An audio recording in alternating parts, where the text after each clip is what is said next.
આજના આ ખાસ અને રોમાંચક વિશ્લેષણમાં આપ સૌનો હાર્દિક સ્વાગત છે. આજે આપણે ગુજરાતી સાહિત્યના એક એવા ઐતિહાસિક અને સીમાચિહ્નરૂપ દસ્તાવેજ વિશે વાત કરવાના છીએ જેણે અક્ષરશઃ એક નવા જ યુગનો પાયો નાખ્યો. આ પુસ્તક એટલે અર્વાચીન ગુજરાતી સાહિત્યના પિતા ગણાતા કવિ નર્મદની મારી હકીકત. આ કોઈ સામાન્ય પુસ્તક નથી આ આપણા ગુજરાતી સાહિત્યની બિલકુલ સૌથી પહેલી આત્મકથા છે. આ એક એવો દસ્તાવેજ છે જેમાં એક યુગ પુરુષે પોતાના જ હૃદયના ઊંડાણોને અને પોતાના સમયના સમાજની વાસ્તવિકતાને અત્યંત પારદર્શક રીતે રજૂ કરી છે. તો ચાલો જરાય મોડું કર્યા વગર કવિ નર્મદના જીવન અને આ મહાન કૃતિની સફર શરૂ કરીએ. ફટાફટ જોઈ લઈએ કે આજના આ વિશ્લેષણમાં આપણે કયા કયા પડાવો પરથી પસાર થવાના છીએ. સૌથી પહેલા પ્રથમ આત્મકથાનો ઇતિહાસ, પછી નર્મદનું પારદર્શક જીવન, એક સમાજ સુધારક તરીકેની એમની ભૂમિકા, એમનું અદ્ભુત સાહિત્યિક સમર્પણ અને અંતે આ કૃતિનું માળખું અને વારસો.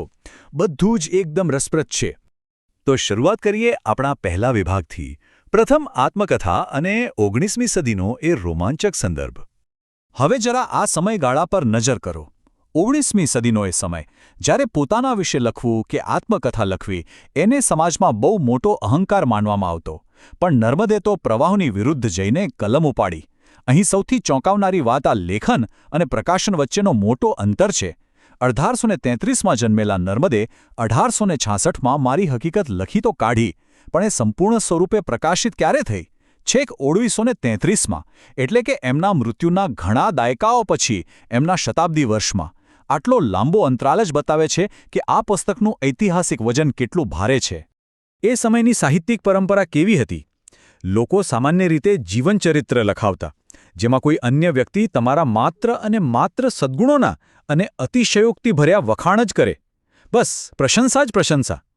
પણ નર્મદે આ આખી પરંપરાને ફગાવી દીધી. એમણે આત્મકથાનો અત્યંત કઠોર માર્ગ પસંદ કર્યો. એક એવો માર્ગ જ્યાં સંપૂર્ણ નિખાલસતા હોય, પોતાની જ ભૂલોનો સ્વીકાર હોય અને એકદમ તટસ્થ સ્વમૂલ્યાંકન હોય. અહીં પોતાને કોઈ આદર્શ હીરો તરીકે નહીં, પણ એક સામાન્ય, ભૂલો કરી શકતા માણસ તરીકે રજૂ કરવાની હિંમત બતાવવામાં આવી. અને આ જ વાત આપણને લઈ જાય છે આપણા બીજા વિભાગ તરફ. નર્મદનો એ પારદર્શક દૃષ્ટિકોણ જેની આજે પણ ચર્ચા થાય છે. માત્ર 33. હા, આ આંકડો ખરેખર મગજમાં ઉતારવા જેવો છે. જ્યારે આ ગહન અને ગંભીર દસ્તાવેજ લખાયો ત્યારે ઉંમર માત્ર ને માત્ર 33 વર્ષની હતી. જરા વિચારો, આટલી નાની ઉંમરે કેટલા મોટા સંઘર્ષો અને અનુભવોમાંથી પસાર થવું પડ્યું હશે. 33 વર્ષની ઉંમરે પોતાના જીવનનું આટલું ઊંડું આત્મમંથન કરવું એ બહુ મોટી બૌદ્ધિક પરિપક્વતાની નિશાની છે. આત્મકથા લખવા પાછળ એમનો સૌથી મોટો આગ્રહ કયો હતો? આ વાક્ય જુઓ: જે હું લખીશ તે જ તો મારી જાણ પ્રમાણે સાચે સાચું જ લખીશ, મારું સારું હો કે નરસું હો. અરે, સામાન્ય રીતે આત્મકથા લખતી વખતે લેખકો પોતાના જ બચાવ પક્ષના વકીલ બની જતા હોય છે, પોતાને સારા દેખાડવાનો પ્રયાસ કરતા હોય છે. પણ નર્મદે પોતાના જ ન્યાયાધીશ બનવાનું નક્કી કર્યું. એમણે સ્પષ્ટ કરી દીધું કે બસ સત્ય જ લખાશે, પછી ભલે સમાજમાં મારી છબી સારી બને કે ખરાબ. અને ખરેખર આ ફિલસૂફી એમણે અક્ષરશઃ જીવી બતાવી. આ પુસ્તકમાં કોઈ જ સેન્સરશિપ નથી. પોતાના અહંકાર, પોતાના જ ગુસ્સા અને પોતાની નબળાઈઓનો ખુલ્લા મને સ્વીકાર કરવામાં આવ્યો છે. ભયંકર આર્થિક ગરીબી અને માથા પર ચડેલા દેવાના બોજનો ક્યાંય સંકોચ રાખ્યા વિના ઉલ્લેખ થયો છે. અંગત જીવનની ભૂલો હોય કે સમાજ સાથેના ઘર્ષણ, બધું જ એટલી નિખાલસતાથી રજૂ થયું છે કે આજે પણ વાંચીને આપણે આશ્ચર્યચકિત રહી જઈએ છીએ. ચલો હવે વાત કરીએ ત્રીજા વિભાગની. આત્મકથાના પાનાઓમાંથી ઉભરી આવતું એક ક્રાંતિકારી વ્યક્તિત્વ. કવિ નર્મદ એક સમાજ સુધારક તરીકે. અહીં એક બહુ જ સ્વાભાવિક પ્રશ્ન ઊભો થાય છે. પોતાના જ સમાજનો, પોતાના જ જ્ઞાતિજનોનો અને આસપાસના લોકોનો આટલો ભયંકર વિરોધ નર્મદે શા માટે સહન કરવો પડ્યો? શું જરૂર હતી આ બધા દુશ્મનો ઊભા કરવાની? જવાબ એ છે કે એવા સમયે સમાજમાં પરિવર્તનની વાત કરવામાં આવી હતી જ્યારે સમાજ જૂની સડેલી રૂઢિઓમાં જ જકડાયેલો હતો અને કોઈ પણ નવો વિચાર સ્વીકારવા તૈયાર જ નહોતો. એમની સામાજિક લડાઈઓ કોઈ નાનીસૂની નહોતી. જુઓ, એ સમયમાં વિધવા પુનર્વિવાહની ખુલ્લેઆમ હિમાયત કરવી એ બહુ મોટું પાપ મનાતું. પણ એમણે એ કર્યું. અંધશ્રદ્ધાઓ પર સીધા પ્રહારો કર્યા.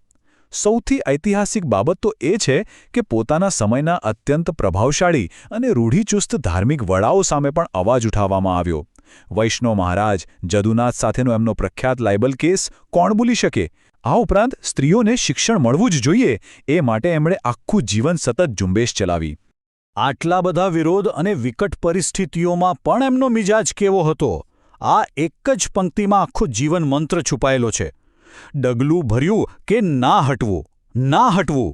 બસ એકવાર સુધારાના માર્ગ પર ચાલવાનો નિર્ણય લઈ લીધો પછી ભલે ગમે તેટલી મુશ્કેલીઓ આવે, ગમે તેટલા લોકો વિરોધ કરે, કોઈ દિવસ પાછી પાની નથી કરી.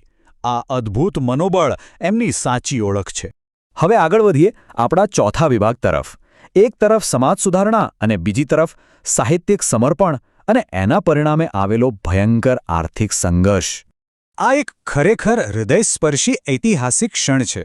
ગુજરાતી સાહિત્યમાં કદાચ જ આવું કોઈ ઉદાહરણ મળશે. એક એવો નિર્ણય જે લેવાની કોઈ સામાન્ય માણસ હિંમત પણ ન કરી શકે. સાહિત્યની પૂર્ણ સમયની સેવા કરવા માટે પોતાની શિક્ષક તરીકેની સ્થિર આવકવાળી નોકરી છોડી દેવામાં આવી. આંખમાં આંસુ સાથે અરીસામાં જોઈને સરસ્વતી માતાને પ્રાર્થના કરી કે માતા, હવે ખોળો તારો છે. અને બસ આ નિર્ણયના કારણે આખી જિંદગી ભયંકર ગરીબી અને આર્થિક મુશ્કેલીઓનો સામનો કરવો પડ્યો, પણ સાહિત્ય સર્જન ક્યારેય ન અટક્યું. અને આ મોટા બલિદાનનું જ પરિણામ છે કે ગુજરાતી સાહિત્યના પાયા નંખાયા. એમની સિદ્ધિઓ જુઓ. મારી હકીકત રૂપે પહેલી આત્મકથા તો આપી જ, પણ સમાજના કુરિવાજો પર સીધો પ્રહાર કરવા દાંડીઓ નામનું પખવાડિક પણ શરૂ કર્યું. અને સૌથી મોટું, સૌથી ભગીરથ કાર્ય કયું? ગુજરાતી ભાષાનો સૌપ્રથમ શબ્દકોશ, નર્મકોશ તૈયાર કર્યો. અનેક નીડર નિબંધો લખીને આધુનિક ગુજરાતી ગદ્યનો નવો રસ્તો ખંડાર્યો. આ બધા કામો પાછળની પ્રેરણા શું હતી એ સમજવા માટે આ ઉપનામ જાણવું બહુ જરૂરી છે. પ્રેમ, શૌર્ય. આ માત્ર કાગળ પર લખવાનું કોઈ નામ નથી, પણ એમના આખા વ્યક્તિત્વનો નિચોડ છે. હૃદયમાં સમાજ અને સાહિત્ય માટે અપાર પ્રેમ હતો અને ખરાબ પ્રથાઓ સામે લડવાનું અદ્ભુત શૌર્ય એટલે કે વીરતા હતી. પ્રેમ અને શૌર્યનું આ અદ્ભુત મિશ્રણ. ચાલો, હવે આપણે પહોંચી ગયા છીએ અંતિમ અને પાંચમા વિભાગ પર.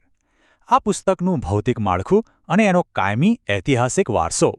જો પુસ્તકના માળખાની વાત કરીએ તો એની રચના પણ બહુ યુનિક છે. આત્મકથાને સામાન્ય પ્રકરણોના બદલે વિરામમાં વહેંચવામાં આવી છે, જાણે કે આ લાંબી જીવનયાત્રાના અલગ અલગ વિરામ કે પડાવો હોય. વધુમાં આ પુસ્તકને સંપૂર્ણ પારદર્શક બનાવવા માટે તેમાં અંગત ડાયરીની નોંધો અને પત્રો પણ બેઠે બેઠા મૂકી દેવામાં આવ્યા છે. ડૉક્ટર રમેશ શુક્લ જેવા આધુનિક સંશોધકો અને વિદ્વાનોએ આ મૂળ હસ્તપ્રતોનો ઊંડો અભ્યાસ કરીને એનું કડક સંપાદન કરીને આપણા માટે જાળવી રાખી છે.